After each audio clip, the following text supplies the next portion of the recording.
पाकिस्तान का हमला, अफगान लेगा बदला। नमस्कार, न्यूज इंडिया देख रहे हैं आप और मैं आपके साथ तरन्नुम जहां शेख। पाकिस्तान ने अफगानिस्तान पर हमला करके पेशावर फिद्यानी हमले का बदला ले लिया है। पाक एयर स्ट्राइक में एक महिला समेत 9 बच्चों की मौत हुई है। रिहायशी इलाकों को पाकिस्तान ने निशाना बनाया है और इस हमले से अफगानिस्तान में गुस्सा है। सरकार ने हमले की निंदा की है और सही वक्त पर मुंह तोड़ जवाब देने का ऐलान कर दिया। अब साफ है, पाकिस्तान फिर दहलेगा और अफगान इस हमले का करारा जवाब देगा। पाकिस्तान लगातार अफगानिस्तान को निशाना बना रहा है और नुकसान पहुंचा रहा है। दोनों के बीच तनाव गहराता जा रहा है। अब यह हमला दोनों देशों के रिश्तों में और कड़वाहट भरने का काम करेगा। पाकिस्तान को अफगानिस्तान में पनाह देने का आरोप लगता रहा है, जबकि तालिबान इनकार करता है। यही वजह है कि पाकिस्तान अफगानिस्तान से दुश्मनी साधे हुए हैं। इसी को लेकर गेस्टों का एक बड़ा पैनल हमारे साथ मौजूद है, लेकिन उससे पहले आपको दिखाते हैं एक खास रिपोर्ट।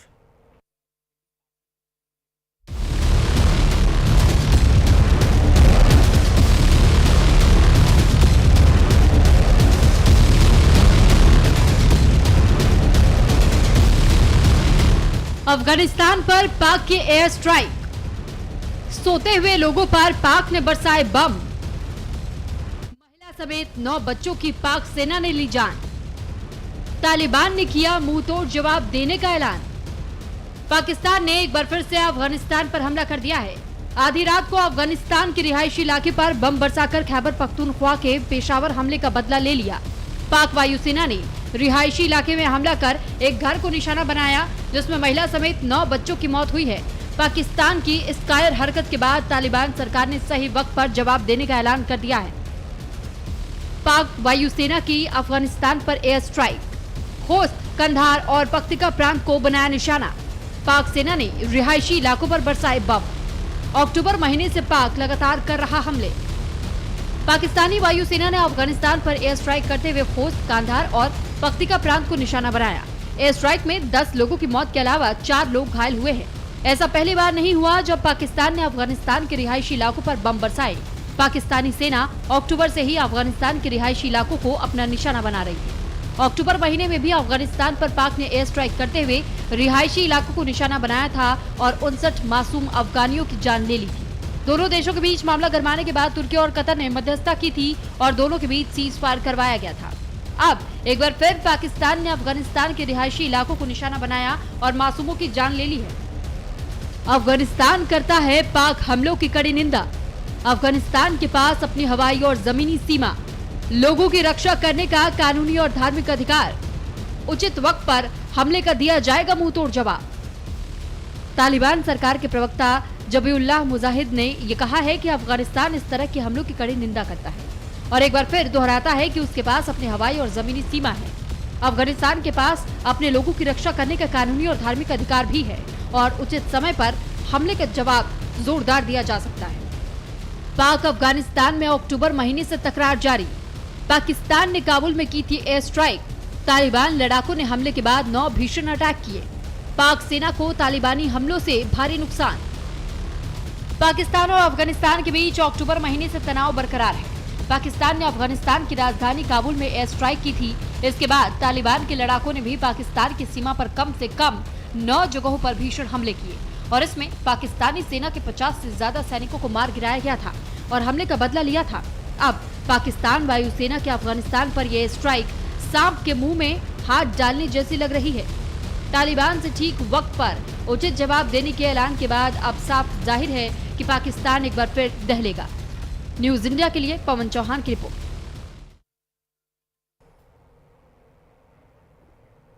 हमारे साथ खास मेहमान जुड़ चुके हैं। रिटायर्ड मेजर जनरल अनुज माथुर, सीनियर डिफेंस एक्सपर्ट है, और हसन दुरानी, पाकिस्तानी पत्रकार हैं। आप दोनों का बहुत बहुत स्वागत है न्यूज़ इंडिया पर। सबसे पहले अनुज साहब, मैं आपके पास ही आऊंगी क्योंकि हमने लगातार देखा है पाकिस्तान और अफगानिस्तान के बीच जो तल्खियां है लंबे वक्त से जारी है।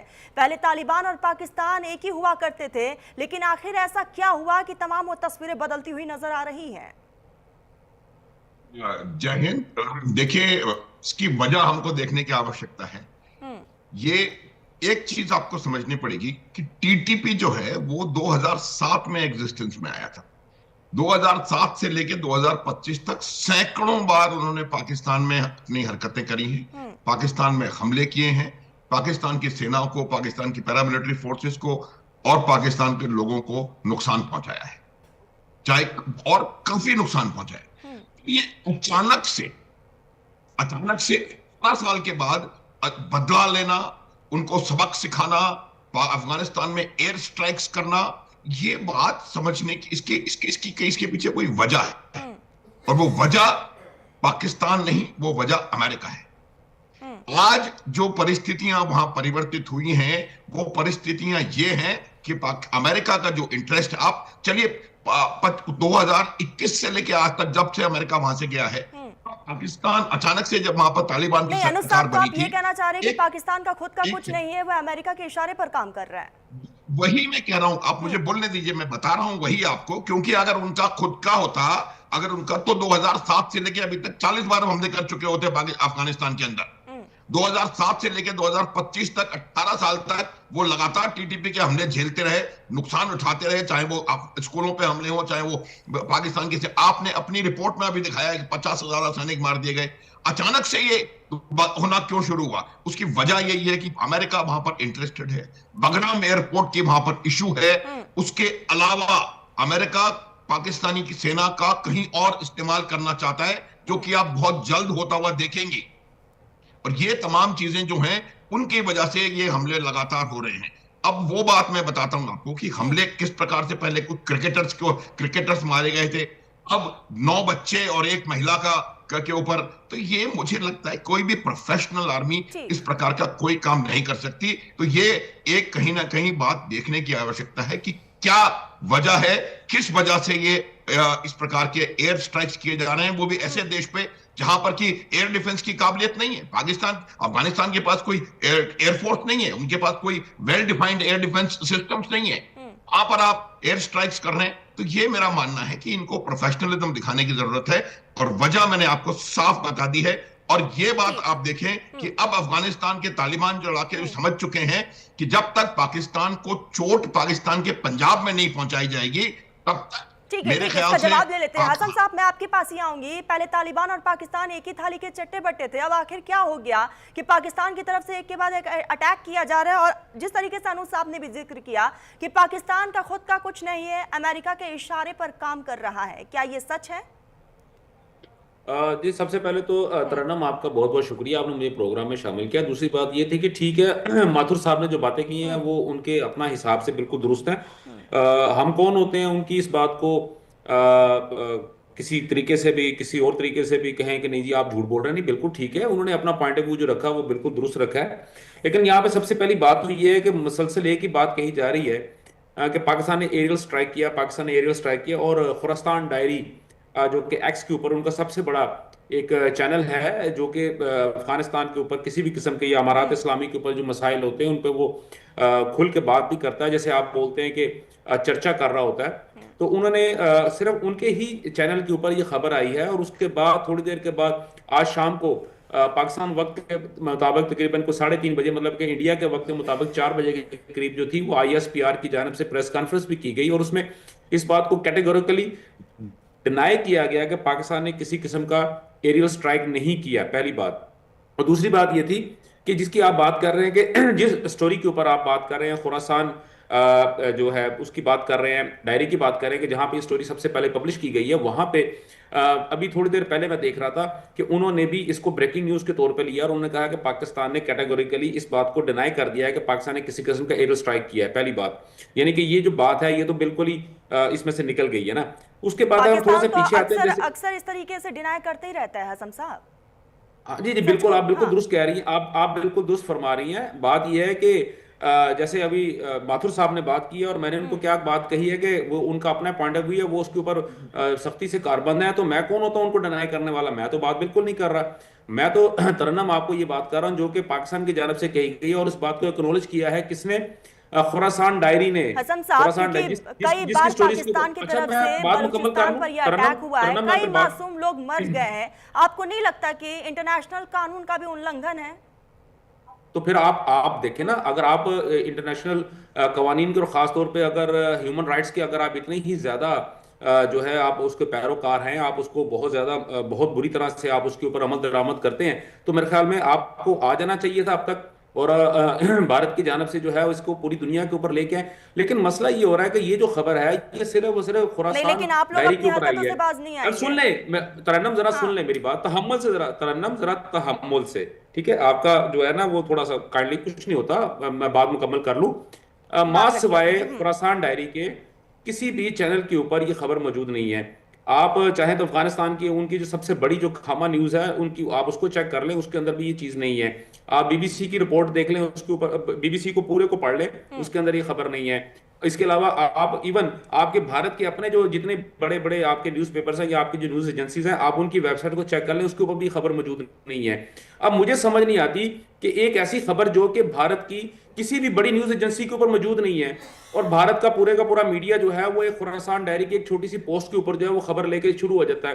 पहली बात। दूसरी बात, इसी को अगर मैं लेके चलता हूं तो पाकिस्तान की जानब से ये कहा गया है कि जब हमने अटैक करना था तो हमने बता के अटैक किया था, और वो बात बिल्कुल दुरुस्त है। जब काबुल में हमने एक दहशतगर्द को मारा था तो वो हमने बता के मारा था कि अब हम इस पे एरियल अटैक कर रहे हैं, और हमने किया और उस बंदे को हमने मारा।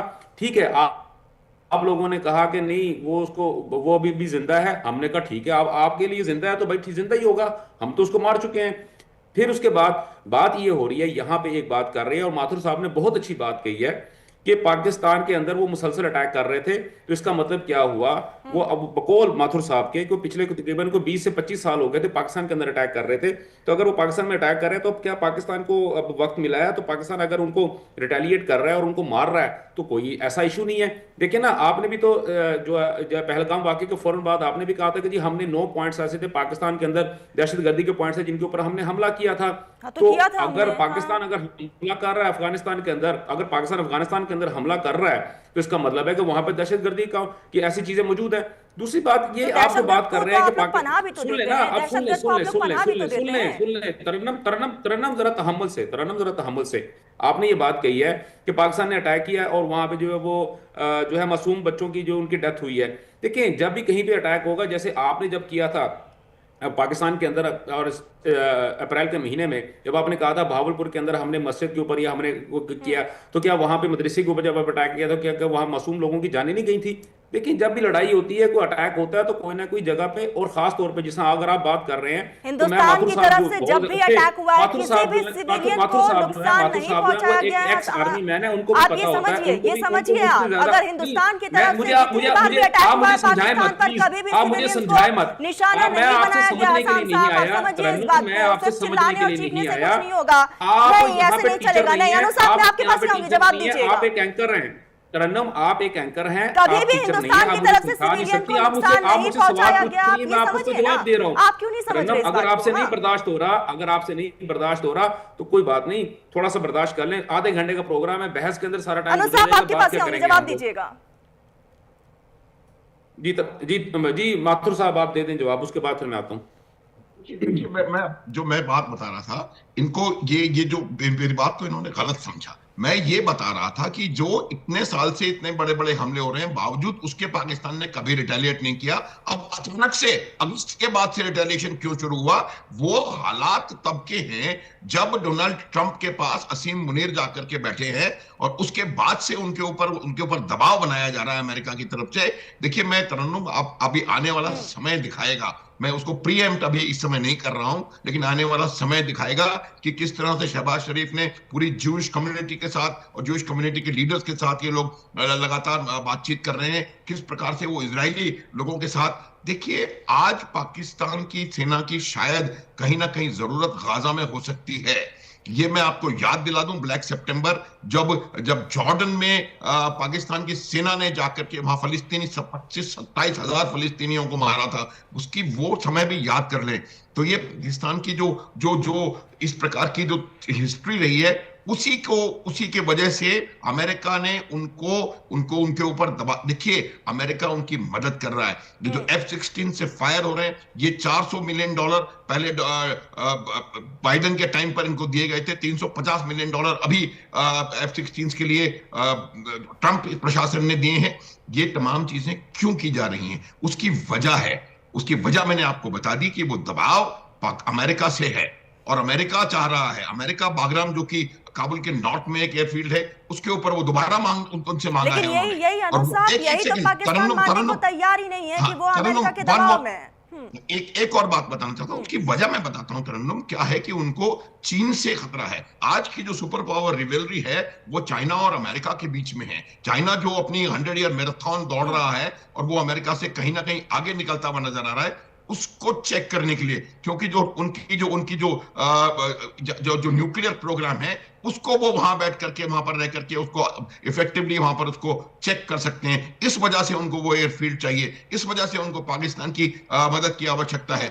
इसी वजह से वहां पाकिस्तान में पासनी में वो एक सी पोर्ट बना अमेरिका को दिया जा रहा है। आप ये तमाम चीज देखिए, वो सारी चीजें आपको कहीं ना कहीं एक जगह मिलती हुई नजर आएंगी। और आज की तारीख में अमेरिका का पूरे जबरदस्त तरीके से हसन साहब, इन्फ्लुएंस कर आखिर रहा है। पाकिस्तान मान क्यों नहीं लेता कि वो अमेरिका के दबाव में है, और जो पाकिस्तान खुद दहशतगर्दों को पनाह देता है वहीं अपने पड़ोसी मुल्क में वो हमला करता है? क्या यही पाकिस्तान की समझदारी है?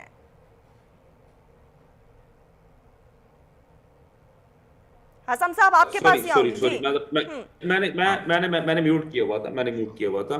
अच्छा, आपने ये बात कही है कि पाकिस्तान जो मानता क्यों नहीं, भाई हम तो मानते हैं, हमने तो बिल्कुल इस बात को माना कि आप लोग अमेरिका के दबाव में हैं। सुन तो लें, पहले पूरी बात सुन लेना। एक तो आपके अंदर से पता नहीं टीचर कहां से उठ के बाहर आया था। आप एंकर रहे हैं तो ज्यादा अच्छी बात हो ना, टीचर मत बने ना आप काइंडली। आप मेरे को मेरा काम मैं ये बात कर रहा हूं कि ये बात बिल्कुल दुरुस्त, यार मेरी बात पूरी हो लेने दें, आप काइंडली मेरी बात मुकम्मल हो लेने दें, उसके बाद आप बाद में कर लीजिएगा। मैं चुप कर जाता हूँ, जब आप लोग बात कर रहे हो तो मैं चुप कर जाता हूँ, कोई मसला नहीं होता। अच्छा, बात यह है कि मैं पाकिस्तान जो है इस बात को बिल्कुल 100% मानता है कि उनसे गलती हुई जब उन्होंने अफगानिस्तान के मामले में, जब यहाँ पे सोवियत यूनियन आया तो सोवियत यूनियन को मारने के लिए अमेरिका के साथ मिलके उसने जो है यहाँ पे कुछ लोगों को, खासतौर पे उस वक्त जो कि अमेरिका के व्हाइट हाउस के अंदर उनके स्टेट जो गेस्ट होते थे और उनके प्रेसिडेंशियल गेस्ट होते थे, उनको पाकिस्तान ने सपोर्ट किया और पाकिस्तान ने अफगानिस्तान को रशिया से आजाद करवाया।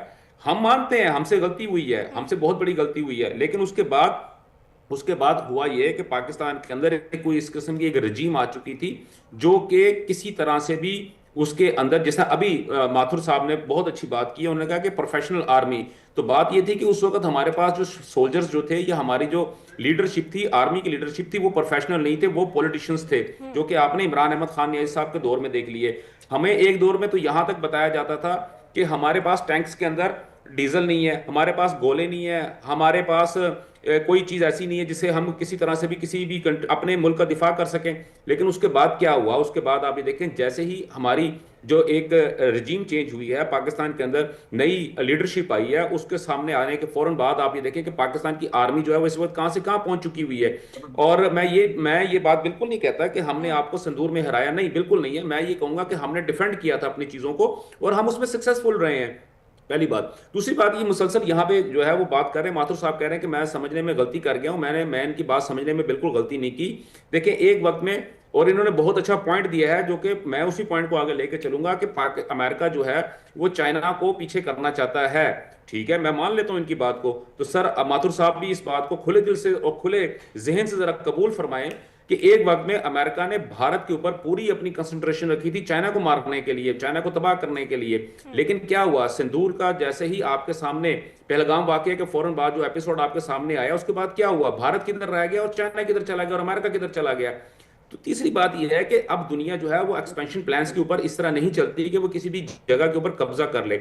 आपके सिर्फ मफादात होते हैं, आपके इंटरेस्ट होते हैं। अगर पाकिस्तान का इंटरेस्ट चाइना के साथ है तो जो मर्जी हो जाए, पाकिस्तान चाइना के खिलाफ कभी भी नहीं जाएगा। अगर पाकिस्तान का इंटरेस्ट अमेरिका के साथ है तो अमेरिका के साथ रहेगा, वो अमेरिका के खिलाफ कभी भी नहीं जाएगा। लेकिन हमारा यहाँ पे सबसे बड़ा प्रॉब्लम ये होता है कि, और अगर मैं बात करता हूं तो एक जमाने में जैसे चाणक्य की जो थ्योरी थी, अगर उसकी बात करता हूं तो पाकिस्तान एक, जैसा भारत जो था वो हर एक के साथ चल रहा था कि वो यहां तक भी कहता था कि जो दुश्मन का दोस्त है वो भी आपका दोस्त होना चाहिए।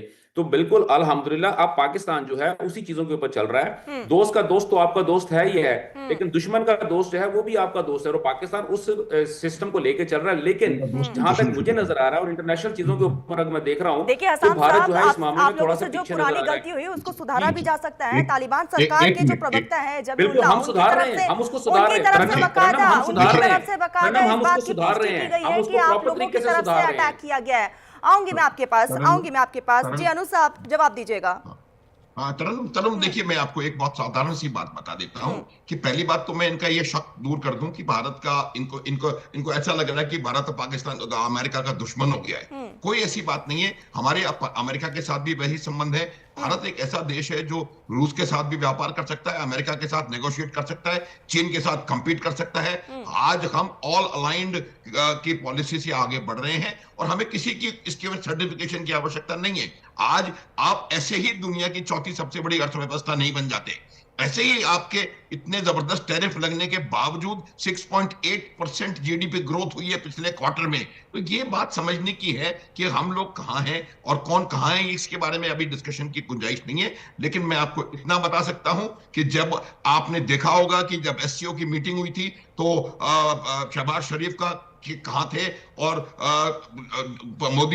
प्रधानमंत्री मोदी और पुतिन और शी जिनपिंग का क्या क्या केमिस्ट्री थी कि हर एक बात बिल्कुल सही होती है। इन अंतरराष्ट्रीय संबंधों में कोई परमानेंट मित्र नहीं, कोई परमानेंट शत्रु नहीं, परमानेंट इंटरेस्ट हुआ करते हैं। और भारतवर्ष ने विश्व को यह सिखाया है कि आप तमाम लोगों के साथ मिलकर के चल सकते हैं और बावजूद उसके आप तरक्की कर सकते हैं, प्रोग्रेस कर सकते हैं। रूस के साथ भी संबंध, अमेरिका के साथ भी संबंध, चीन के साथ भी संबंध और यूरोपियन यूनियन के साथ भी संबंध, हर एक के साथ। मिडिल ईस्ट में आप जितने मिडिल ईस्ट के कंट्रीज ने मोदी को हाईएस्ट अपना सिविलियन अवार्ड दिया है, उतना किसी और दुनिया के लीडर को नहीं मिला है। तो तमाम चीजें ये देखने की आवश्यकता है कि किस प्रकार से भारत एक बैलेंस्ड ऑल अलाइंड अप्रोच लेकर के आगे बढ़ रहा है और भारत अपनी तरह अब यही अनु साहब, यही पाकिस्तान से देखा नहीं जा रहा है। यही पाकिस्तान से जी जल्दी जल्दी बात कंप्लीट करिएगा, वक्त की कमी है। मैं लास्ट यही कहना चाह रहा हूं कि लेकिन ये मेरे को बता रहे थे कि मैं आर्मी वाला हूं, मुझे पता है कोलेटरल डैमेज अलग चीज होती है और 9 बच्चे एक महिला का मारा जाना बिल्कुल अलग चीज है। ये कोई ठीक है अनु साहब, आऊंगी एक आखिरी रिएक्शन मैं आपसे लूंगी, लेकिन हसन साहब मैं आपके पास ही आऊंगी।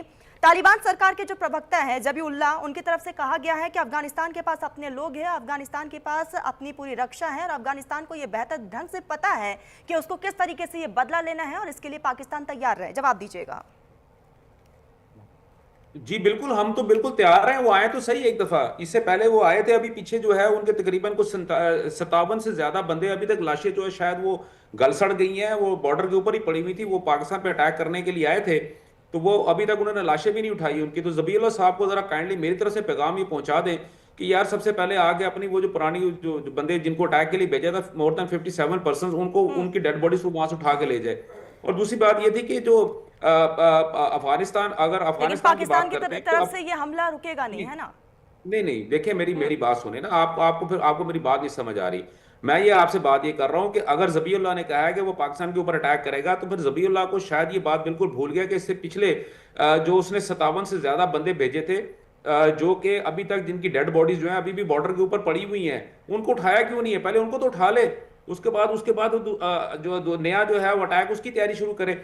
और दूसरी बात, ये जो बात यहाँ पे हो रही है कि जो है अमारात इस्लामी जो है वो पाकिस्तान को निस्तो नाबूद कर देगा, तो ये आपकी बिल्कुल ये उन लोगों की सोच है। और खासतौर पे उन तमाम ट्विटर हैंडल्स की जो है ना, वो अपनी एक इख्तरा है, अपनी बनाई हुई सेल्फ क्रिएटेड एक उनकी एक लाइफ है, उनकी एक जिंदगी है जिसके अंदर वो दुनिया के अंदर जिंदगी गुजार रहे हैं। अगर जैसे अभी देखिए जो रिसेंटली हुआ 2-3 दिन पहले से कि जो एक्स अकाउंट है, एक्स वालों ने जो है उन्होंने किया ये कि उनका ओरिजिन बताना शुरू कर दिया। तो अल्हम्दुलिल्लाह जितने भी अकाउंट्स हैं उन सब का ओरिजिन जो जहां से वो ओरिजिनेट हो रहे हैं या जहां से वो चीजें चल रही हैं, वो हैंडल हो रहे हैं, वो सारे के सारा उनकी लोकेशन जो है वो इंडिया की आ रही है। तो इससे तो मैं कुछ नहीं कह रहा, आप जाके जो है वो आप किसी भी अमेरिकन जाकर, और खासतौर पे एक्स अकाउंट जो है उसके जो मालिक है, आप उसका जाकर सिर फाड़ें कि वो सारी चीजें आपको बता रहा है, हम लोगों को बता रहा है कि यार पाकिस्तान के खिलाफ जितनी भी जो मीडिया वॉर चल रही है उसके अंदर, और खासतौर पे जिस अभी इन्होंने मेरे बड़े अच्छे मेरे सीनियर हैं, इन्होंने बात की है माथुर साहब ने कि अपना जो इंडिया की जो है वो इकोनॉमी बहुत अच्छा ग्रो कर रही है। तो मेरा ख्याल है कि उस वक्त अगर आपके जो वो आपके जो नरेंद्र मोदी साहब है वो जिनके मनी मैनेजर हैं, उन 5 बंदों की अगर इकोनॉमी को एक साइड पे कर दें तो भारत का जो टोटल जो इकोनॉमी बनती है, टोटल इकोनॉमी भारत की जो बनती है पर हेड जो बनती है, वो तो पाकिस्तान से भी कम है। पहली बात सुन ले मेरा आखिरी पॉइंट है, उसके बाद मैं वैसे भी साइन ऑफ कर रहा हूं। आप तो सुनिए तो सही, आप हिंदुस्तान की टेंशन मत लीजिए, बात पाकिस्तान की हो रही है, मुद्दा पाकिस्तान का है, उस पर आप चर्चा करिए ना। जी मैं मुद्दे पाकिस्तान, हाँ, पीएम मोदी को क्या करना है, किसको क्या करना है, आप नसीहत मत दीजिए। माथुर साहब, अच्छा आपको मोदी के ऊपर अगर आपको तकलीफ हो रही है, मेरे मोदी का नाम लेने से तकलीफ हो रही है, तो माथुर साहब ने 3 दफा शहबाज शरीफ का नाम लिया, किसी को तकलीफ नहीं हो रही है, लेकिन बात पाकिस्तान और अफगानिस्तान की बात हो रही है। बात पाकिस्तान, यही दिक्कत है पाकिस्तानियों की, यही दिक्कत है, आप समझिए इस बात को, यही दिक्कत है आप लोगों की कि आप लोग समझते नहीं। जी प्लीज सुन लें, अगर आपकी तकलीफ थोड़ी सी कम हो जाए तो प्लीज मेरी बात सुन लें। आपने बोल लिया, आपका वो गुस्सा निकल गया सारा, मुझे पता है। जैसे मैं मोदी का नाम लेता हूं तो शायद किसी की दुम पे पांव आया था, क्यों? क्योंकि बहुत सारे आपके मैक्सिमम आपके जितने भी चैनल्स हैं जिनके ऊपर आप लोग मुझे बुलाते हैं या हमारे तरह के लोग भी बहुत आते हैं, तो